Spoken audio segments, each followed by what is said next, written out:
stop her." The command cut through the music like a blade. Hundreds of glasses froze mid-air inside the Continental Grand Hotel. Cameras swung, security moved fast.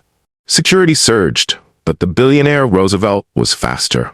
He crossed the elegant hall in furious strides, seized the trembling pregnant woman Brenda by the wrist, and twisted her arm high for the horrified crowd to see. A tarnished silver bracelet glinted under the chandeliers.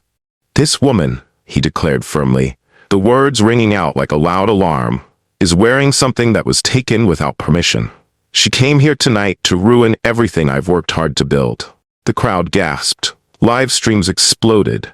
Brenda didn't flinch. She just lifted her head and spoke one calm sentence that cracked the billionaire's perfect smile. "This bracelet was my mother's, and you know exactly why I'm here. Why would a powerful man risk his own wedding to humiliate a pregnant waitress publicly?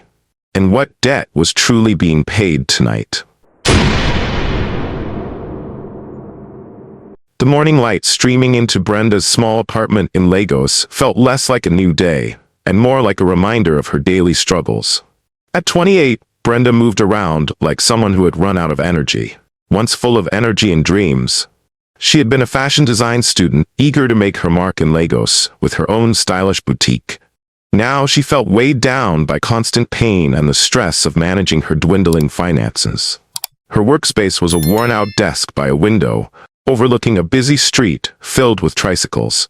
During the day, Brenda devoted her efforts to reviving her online clothing store, Zara Styles, which was named in honor of her mother. She would take photos of her unsold clothing designs, which were beautiful creations she could no longer afford to make.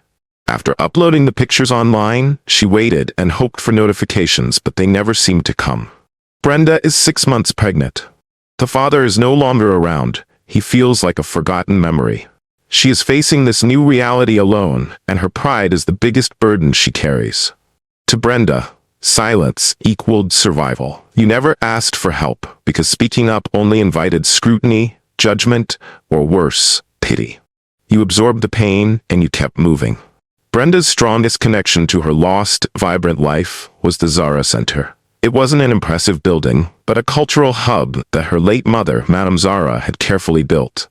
This was a place where local artisans and entrepreneurs could learn their crafts. Brenda fiercely protected her mother's legacy. Brenda faced a hidden problem despite her family's prestigious background. She carried a huge debt that came after Madame Zara's sudden death. Brenda kept this secret from everyone, hiding the growing debt notices under layers of denial. On her wrist, she wore the silver bracelet, inscribed with the first half of an African proverb, "The house built on truth." Her mother had never finished the engraving. It was a constant, shimmering reminder of an incomplete promise. The day started like any other: coffee, inventory count, and the low, steady anxiety. Then the post arrived, a red-stamped final debt notice, 48 hours to pay 5 million naira or lose the Zara Center. The creditor's name, printed in stark black and white, made Brenda gasp, dropping the steaming mug. Roosevelt Legacy Holdings, the name of the man who had stolen her future. The trap was already set. Brenda was tracing the Roosevelt Legacy Holdings letterhead with a trembling finger, the scent of the burned coffee still sharp in the air, when her work phone buzzed. It was an urgent text from her catering agency manager. "Job offer. Emergency waitress at Continental Grand Hotel. Tonight. Pay 5 million naira. This is an exact and unusual amount for the job of a waitress. Brenda sank onto the worn sofa. The universe wasn't offering her a lifeline, it was delivering a punchline. The client, Roosevelt Legacy Holdings. The event, the wedding of Roosevelt. Shock turned into a cold wave of dread, then a fierce, bitter anger. This wasn't a coincidence. This was an invitation. An invitation to walk straight into the lion's den, orchestrated by the man who had systematically dismantled her mother's life and now sought to demolish her legacy. She saw the stakes instantly. Refuse the job. The Zara Center dies. The land is seized by Roosevelt. Her mother's name becomes synonymous with failure. Her child inherits nothing but her silence. She accepts the job and enters Roosevelt's territory. She confronts the man who tried to bury her. It is a risky and nearly fatal choice. However, if she can secure the money, she can save the Zara Center. A desperate decision crystallized in the heat of her anger. Roosevelt wanted her to come, but he expected her to beg or be a broken shadow. She would go, but not as a victim. She dug out the faded, crumpled document she had kept hidden for months, the original, true debt settlement agreement. It held the proof. Roosevelt had manipulated the terms after Madame Zara's death, inflating the debt to steal the cultural center's land. This was her counterweapon. With surgical precision, she hid the document deep inside the lining of the crisp, white waitress's uniform, stitching it shut with trembling hands. One night, she whispered to the stitching needle, her voice raw with resolve. I can survive one night. The point of no return came when her taxi pulled up to the glittering marble gates of the Continental Grand Hotel. As she walked toward the staff entrance, the glass doors slid open, and there he was. Roosevelt, dressed in an immaculate suit, was standing near the receiving line, a small, knowing smile playing on his lips. He saw her. He didn't speak a word. He didn't have to. Brenda realized. He didn't just plan this job, he planned the trap. The game had started. The grand, beautiful hall seemed like a prison made of glass and noise. Brenda felt a wave of embarrassment wash over her as she realized her decision had put her in this situation. She found herself sitting at the main table, having to serve the man who had caused her so much pain, as well as the innocent woman who was marrying him. Roosevelt treated her like a ghost, his attention fixed on Lila, his smiles wide for the cameras. But his eyes, whenever they flickered, were knives. They followed the silver bracelet on her wrist. The small acts of cruelty started immediately. As Brenda poured a glass of rare vintage champagne, Roosevelt leaned forward and, with a deliberate shift of his elbow, sent the champagne glass tumbling. It didn't just fall, it shattered inches from her shoe. Clean that up, quickly, Roosevelt instructed, his voice low and casual, loud enough for the guest to notice her sudden, awkward kneeling. As she scrubbed the sticky liquid from the marble floor, his voice dropped to a private, chilling whisper. You look good down there, Brenda. Right where you belong. A brief moment of unexpected kindness cut through the tension. Lila, the bride, leaned over, her voice soft. I'm so sorry about that, she murmured, then looked at Brenda's name tag. Thank you, Brenda. Please don't worry about it. It was a tiny gesture, but it fueled Brenda's resolve. Lila was a victim in this man's game, too. But the cruelty wasn't Roosevelt's alone. At the head table sat Chief Adebayo, a shadowy older man with eyes that were cold and assessing. He was an investor, Roosevelt announced, but he watched Brenda not with interest but with deep suspicion. Brenda was restocking trays in a secluded service corridor when she heard Roosevelt's voice, sharp and ruthless, from an adjacent office. He was on the phone. Once I expose her tonight, the land is ours. The Zara Center will be demolished by next month. The debt is just a formality.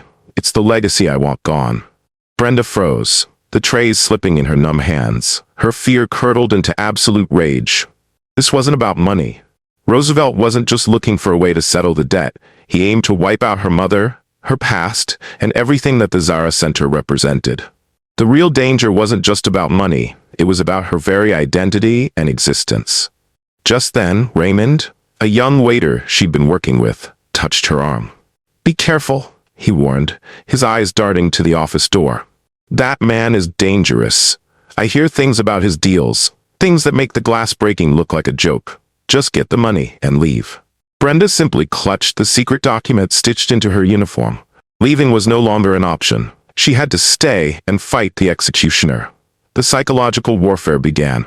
Roosevelt, smooth and polished, started making thinly veiled references in his speeches. We celebrate the entrepreneurs, he toasted, raising his glass. Who knows the difference between ambition and delusion? We leave behind those who live beyond their means, those who believe failure can be excused by a sad story. The guests laughed. Brenda's hands shook as she poured wine, a tremor that threatened to betray her. Every word was a lash aimed directly at her mother's memory. A public dissection of Madame Zara's struggle. Brenda's core flaw, her pride and belief that silence was strength, was now her greatest vulnerability. Raymond, the waiter, noticed her distress. He pulled her aside by the champagne fountain. Look at the cameras, Brenda, he whispered, gesturing to the multiple phone lenses and professional videographers. He is recording this humiliation. He is building a narrative. This man is dangerous. Just leave. The money is not worth your peace. Brenda looked back at the glittering crowd, at Chief Adebayo watching her with cold, calculating eyes. If I run, she said, her voice barely a whisper, He wins. He demolishes the center. If I leave now, I lose everything I am here to save. During a moment of quiet, Lila walked over to Brenda. Noticing the old silver bracelet shining under Brenda's sleeve, Lila said, "That's beautiful. It looks special and has a lot of history."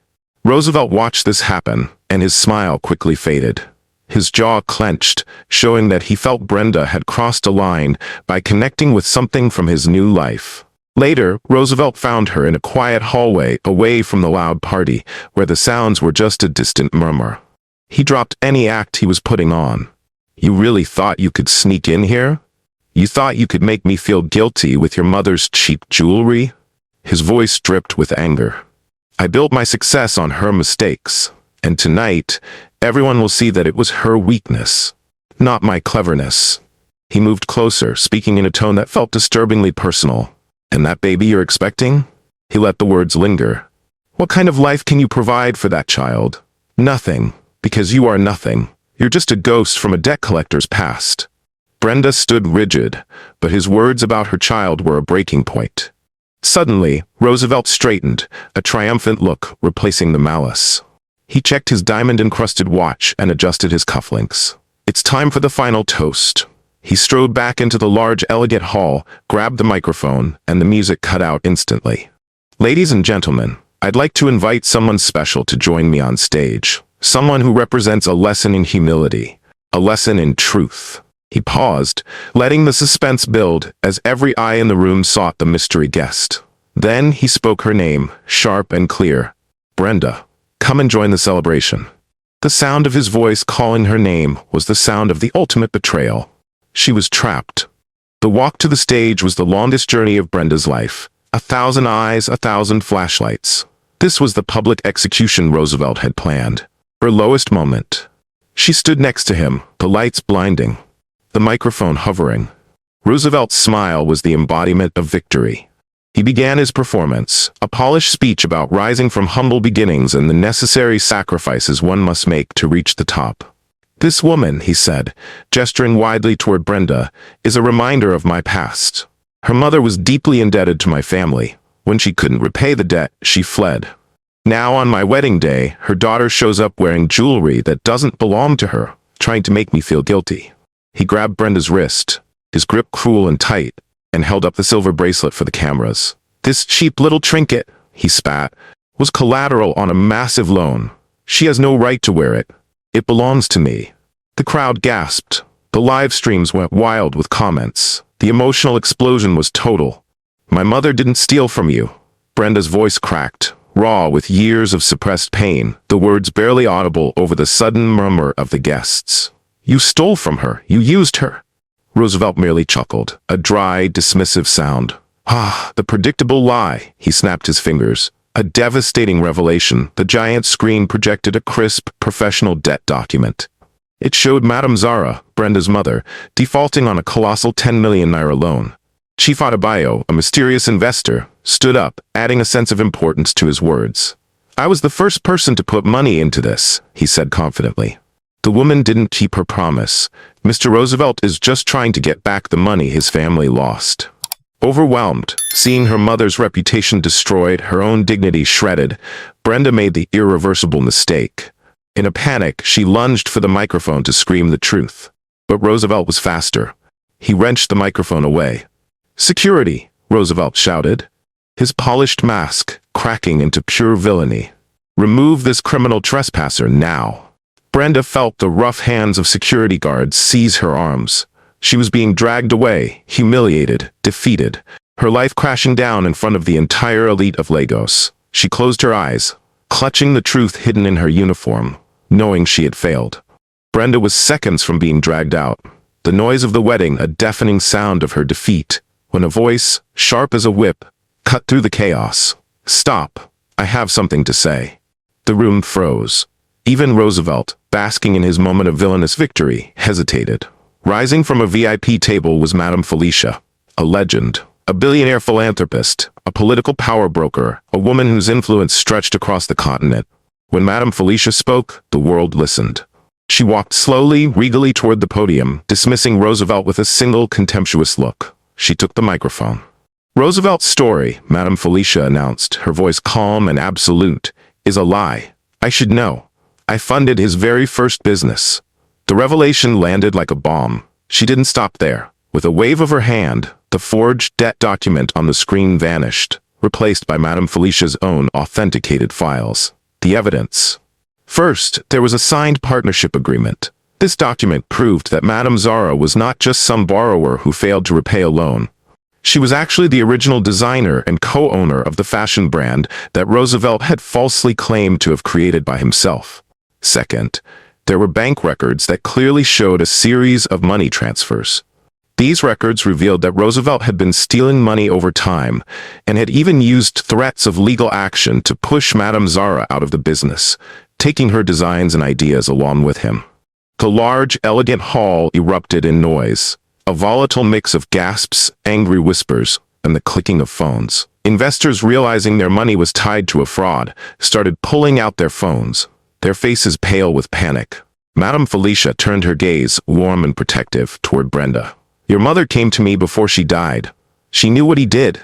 She asked me to protect you. Chief Adebayo, the shadowy investor, tried to slip away unnoticed.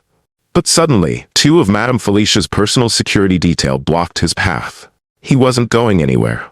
In that ultimate, dizzying moment of reversal, Brenda felt her strength return. She ripped her arm free from the stunned hotel security, reached into the lining of her uniform, and pulled out the original debt settlement agreement, faded, true, and undeniable. She handed the proof to Madame Felicia. It was the final nail. It proved Roosevelt had altered the terms after Madame Zara's death to inflate the debt and seize the center's land. Lila, the stunning bride, took a moment to do something special. She held Brenda and apologized to her, promising her that her mother's legacy will not be lost. She stared at Roosevelt, the contempt absolute. This wedding is over, she stated.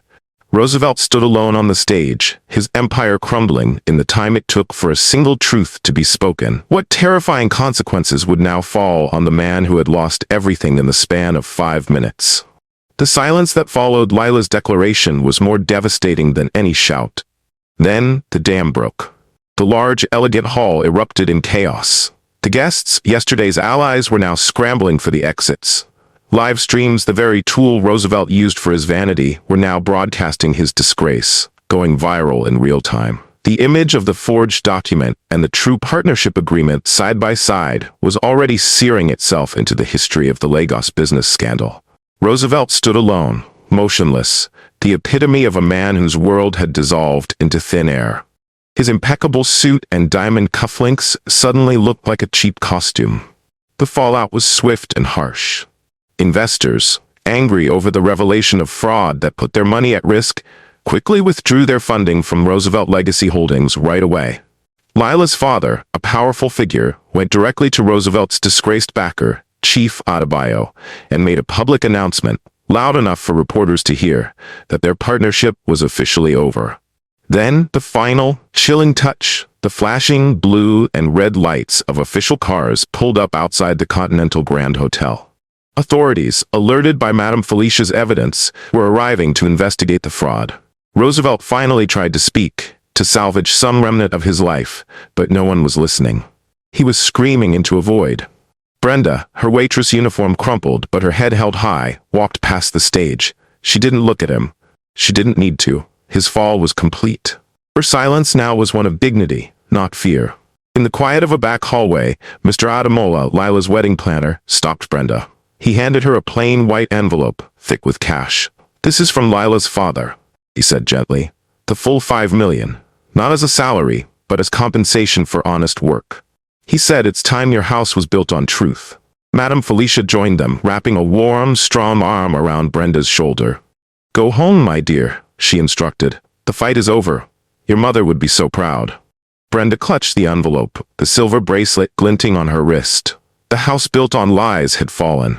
Now she had the chance to rebuild. 1 year can erase a lie and build a fortress of truth. The Zara Center was no longer defined by debt. It was thriving.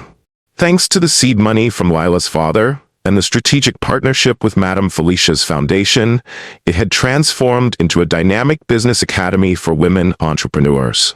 Brenda stood on a small stage inside the crowded center, A confident leader now, her eyes shining with purposeful strength. She was no longer defined by silence or survival. She wore the silver bracelet openly, proudly, holding a smiling, beautiful one-year-old baby girl. A future secured by courage, not cunning. Brenda won her legacy, her voice, and her future. Lila, the beautiful bride, now funds scholarships at the center, using her privilege to support genuine empowerment. She found her own voice of integrity. Roosevelt was once a well-known businessman, but now he finds himself broke and shamed, his name synonymous with dishonesty in the corporate world. His extravagant wedding, which showcased the lavish lifestyle he pretended to have, ended up symbolizing the downfall of his fake success.